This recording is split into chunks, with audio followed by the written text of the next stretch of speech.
Seigneur, nous sommes là, c'est pour te louer et te glorifier et t'adorer. Nous sommes venus pour t'écouter, pour te toucher, pour que tu puisses nous parler. Seigneur, ce matin, je mets le pasteur dans tes mains, Seigneur. Que tu parles à lui.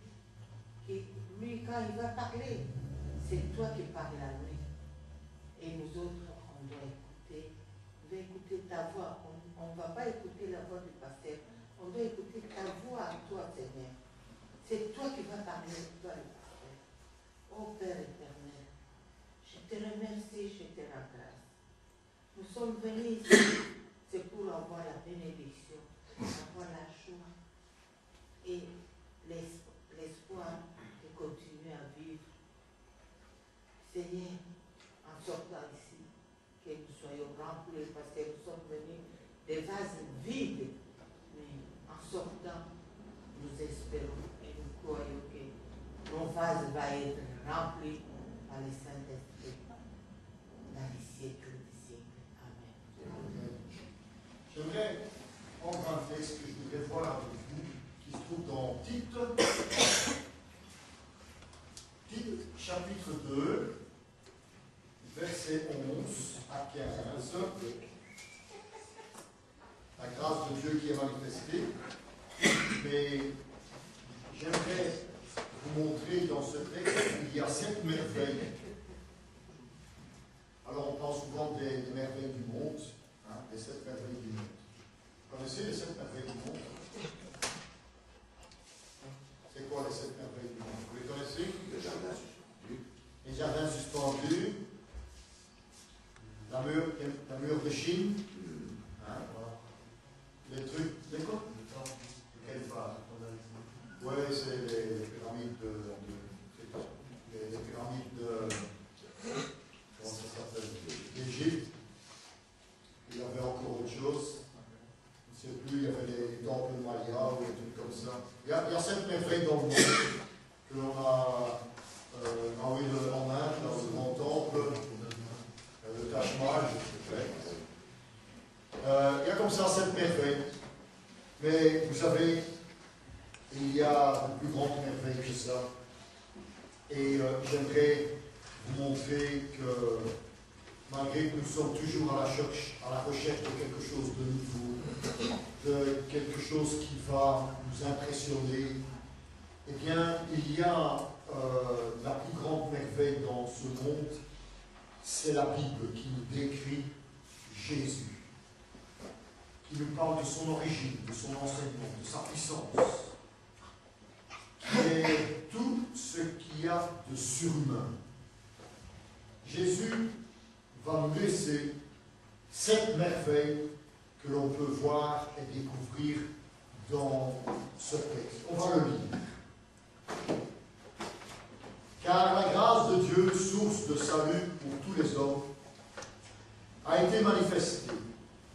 Elle nous enseigne à renoncer à l'impiété, aux convoitises mondaines, à vivre dans le siècle présent, selon la sagesse, la justice et la piété, en attendant la bienheureuse espérance et la manifestation de la gloire du grand Dieu et de notre Sauveur Jésus-Christ, qui s'est donné lui-même pour nous, afin de nous racheter de toute iniquité et de se faire un peuple qui lui appartient, purifié par lui et zélé pour de bonnes œuvres.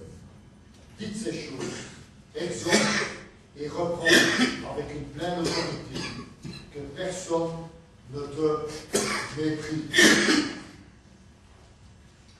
Ayons le courage, même si on va nous mépriser, mais ayons le courage d'exhorter avec une pleine autorité des 7 merveilles que ce texte nous révèle. Vous avez besoin de merveilles, vous avez besoin de bonnes choses.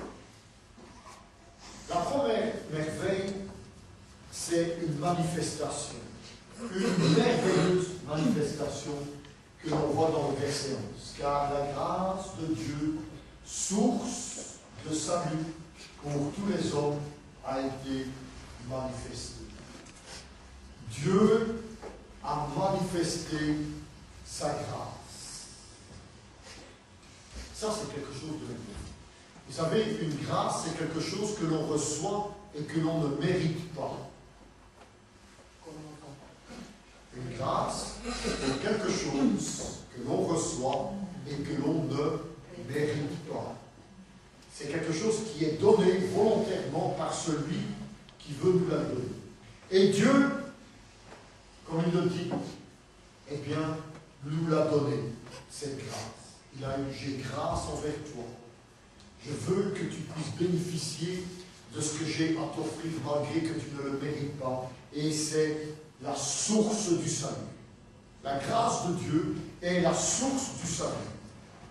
Et elle est accessible à tout homme. Il suffit d'ici de présenter et vous la recevrez. Dieu veut se manifester à vous pour que vous puissiez bénéficier de ce salut qu'il vous donne en toute légitimité, malgré que nous ne le méritons pas. Ça fait déjà aimer Dieu, et je trouve que c'est une merveille. La deuxième merveille, on la voit dans le verset 12, il dit « Elle nous enseigne à renoncer à l'impiété, aux convoitises mondaines et à vivre dans le siècle présent selon la sagesse, la justice et la piété. » Une vie, une merveilleuse vie. Vous voulez avoir une merveilleuse vie? Vous voulez profiter de la vie d'une façon vraiment épanouissante? Eh bien, renoncez à certaines choses. Quoi, par exemple? L'impiété, la convoitise. La piété, c'est être quelque chose de quelqu'un de bien. Avoir de la compassion, de la miséricorde envers son prochain. L'impiété, c'est la haine, l'amertume, l'animosité, la méchanceté. Dieu veut que l'on soit pieux. Parce que si nous sommes pieux, sages et justes, nous aurons une vie honorable, une vie épanouissante, une vie qui aboutira à quelque chose. Pourquoi? Eh bien parce que dans le verset 11, vous avez accepté la source du salut. Et cette source du salut a engendré une vie. Mais pas rien qu'une vie. Regardez, même dans le verset 13, il nous montre qu'elle nous offre un avenir. En attendant la bienheureuse espérance. Dieu nous dit, si tu te convertis à moi, je te donnerai une vie qui sera juste et honorable et remplie de sagesse. Et je te donnerai un avenir. Un avenir bienheureux qui est la vie éternelle. Et ainsi tu auras l'opportunité d'attendre dans la gloire. On voit aussi un quatrième merveille. C'est un caractère. Dans la deuxième partie, il dit « Et la manifestation de la gloire du grand Dieu et de notre Sauveur Jésus-Christ. » Nous avons ici un caractère. Le caractère de Dieu, d'un grand Dieu. Sa gloire sera manifestée par notre Sauveur Jésus-Christ. On aura une personnalité. On le nomme chrétien. Ça ne veut plus dire grand-chose maintenant, chrétien. Il y a tellement de formes de christianisme que... il y a les chrétiens orthodoxes, il y a les chrétiens évangéliques, il y a les chrétiens protestants, il y a des chrétiens, une forme de chrétiens en Égypte, les Coptes.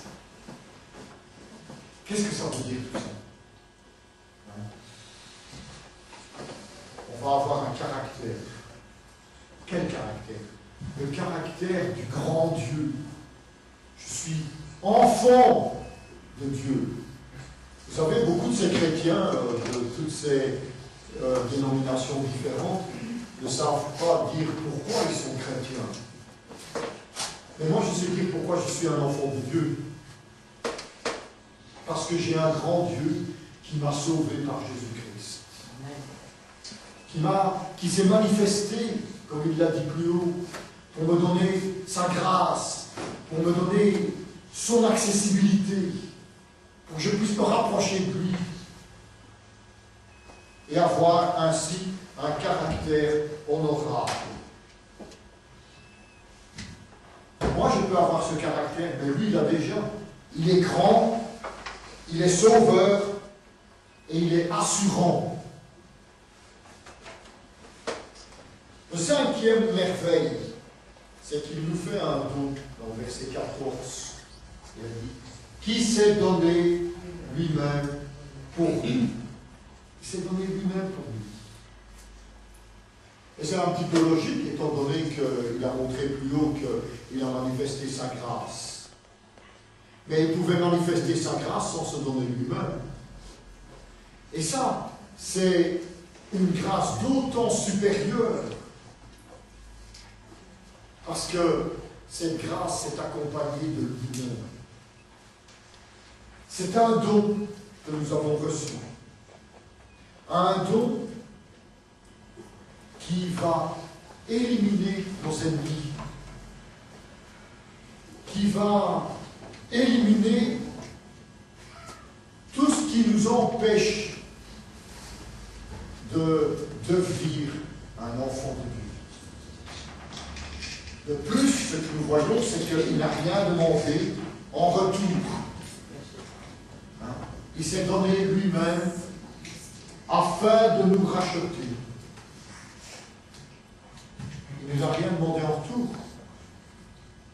Il n'a pas demandé qu'on contribue. La seule chose qu'il a désiré, c'est une reconnaissance, que l'on accepte le don qu'il a fait. Nous voyons en sixième Dieu, le travail qu'il a fait. Il a fait un merveilleux travail. C'est de nous racheter de toute iniquité.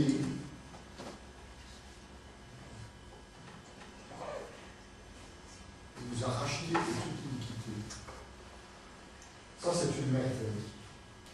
C'est un travail qui est fastidieux, qui lui a coûté cher, parce qu'il a été monté sur la croix pour ça. Mais le travail qu'il a fait, c'est de racheter tous nos péchés. Tous.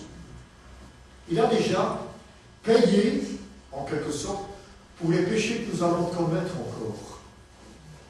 Et que les gens commettront dans les siècles à venir. Il a tout payé pour nous donner une assurance. Et de se faire un peuple qui lui appartient. En nous rachetant, il nous certifie que nous lui appartenons. C'est pourquoi c'est merveilleux de devenir un enfant de Dieu, parce que la seule chose à laquelle nous devons contribuer dans toutes ces merveilles que Dieu nous manifeste, c'est de nous donner à lui. En toutes circonstances, quand vous êtes dans la détresse, dans l'affliction, dans le besoin, c'est auprès de celui qui vous a racheté que vous devez vous présenter. C'est la raison pour laquelle nous voyons la dernière chose, la dernière merveille, il a fait de nous un peuple. et de se faire un peuple qui lui appartient, purifié par lui, zélé pour de bonnes œuvres. Dieu a fait de nous son peuple, qui lui appartenons, qui sont purifiés. C'est la raison pour laquelle l'apôtre Paul nous a dit aussi que le fait que nous avons accepté Jésus a fait de nous des gens justes. Nous sommes rendus justes. Malgré que nous ne sommes pas justes, nous sommes rendus justes. Il a un regard différent sur nous à cause du don de lui-même en Jésus-Christ. Nous sommes devenus justes, purifiés et zélés pour des bonnes œuvres qu'il a préparées d'avance pour nous, nous dit Éphésiens. Zélés pour des bonnes œuvres. Laissez-vous mettre à la disponibilité de Dieu. Et cet été, on va avoir l'occasion de pouvoir voir votre disponibilité. On a besoin d'une campagne d'évangélisation pour aider les enfants à connaître le Seigneur, à connaître cette merveille qui nous a été offerte. C'est la raison pour laquelle il dit dans le verset 15, en conclusion, dis ces choses. C'est pourquoi je vous les ai dites, parce que je voulais que vous soyez conscients et bénéficiaires de ces 7 merveilles. Je vous exhorte à les acquérir pour vous-même. Et je reprends avec une pleine autorité tous ceux qui croient qu'ils ne peuvent pas devenir enfants de Dieu ou qui ne méritent pas de devenir un enfant de Dieu. Je vous reprends, je vous dis, ce que vous pensez n'est pas juste. Les textes que l'on a vus plus haut nous montrent le contraire. À cause de la manifestation de Dieu, à cause de la vie que Dieu nous donne, à cause du caractère qu'il a manifesté, à cause du travail qu'il a fait en nous. Ces merveilles, j'ai l'autorité de vous dire, elles sont vôtres. Et je ne me laisserai pas mépriser, parce que je veux que vous soyez des enfants de Dieu épanouis. Zélés pour Dieu, afin que vous puissiez pratiquer des bonnes œuvres pour lui, après les 7 merveilles qu'il vous a manifestées. Prions. Père, nous voulons venir devant toi pour te demander cette grâce, afin que tu te manifestes en nous, que tu touches nos cœurs, pour que nous nous engagions à être un peuple zélé pour toi. Je te le demande, dans le nom de Jésus. Amen. On va chanter ensemble.